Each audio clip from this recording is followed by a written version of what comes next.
Hello and welcome to another Fifth Thursday special. And tonight we're talking about the Eric Josephson scale of movies versus books. So it's true that usually the books are better than the movie, but there are a lot of important examples where it swings the other way. So I decided to do a scale to put things in their proper perspective. Going from -5, meaning that the movie was way better than the book, and +5, the book was way better than the movie. I tend to be more forgiving to movies for not putting in all the story elements of the book. There are a lot of things that movies can do that books can't. Film score, cinematography. I think sometimes movies get underestimated for their storytelling value. Keeping all that in mind, here are my picks for each integer on the Eric Josephson scale. Perfect 5 for me would be Atlas Shrugged. That book just does not translate onto the movie, at least in that incarnation that came out like 10 years ago or whenever it was. 4 would be Sphere.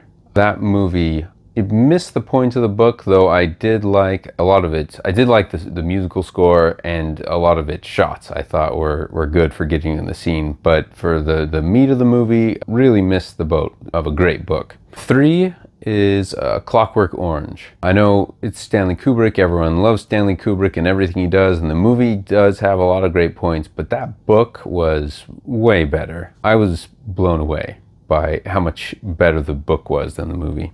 A 2, I would say, is Matilda. I loved that book as a kid, and then when I watched the movie, it was a serious letdown. 1, I would give to The Book Thief. I think the movie captured the spirit of the book pretty well, but there's just some of the poetry in the book that didn't make it to the screen. For 0, I'm going to say Jurassic Park.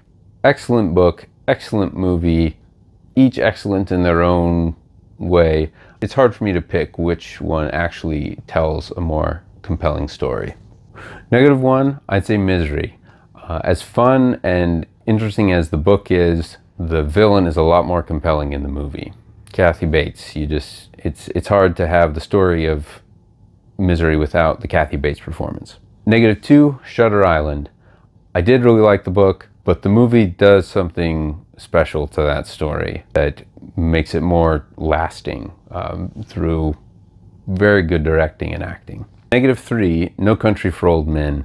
It's amazing to me how the Coen brothers can capture the sense of the book with some of their wide shots of the Texas landscape and refusing to have a soundtrack, and wonderfully done scenes of dialogue that were well done in the book, but I think for what the story's going for, it works better as a movie.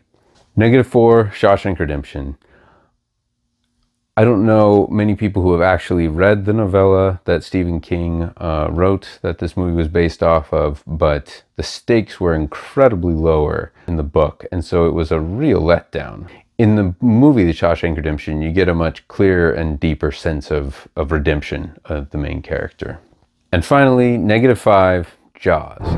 The movie was just brilliant in every way. In the shots he used, in the John Williams score, in the construction of the plot. It's a perfect, pretty close to a perfect movie in my mind. Then you have the book, and I couldn't quite finish it. I thought it was boring, and it completely did not capture my interest. So that's a pretty clear example to me of a -5. So there you have it, a fun game you can play where you've both read the book and seen the movie and figure out what score you would give it.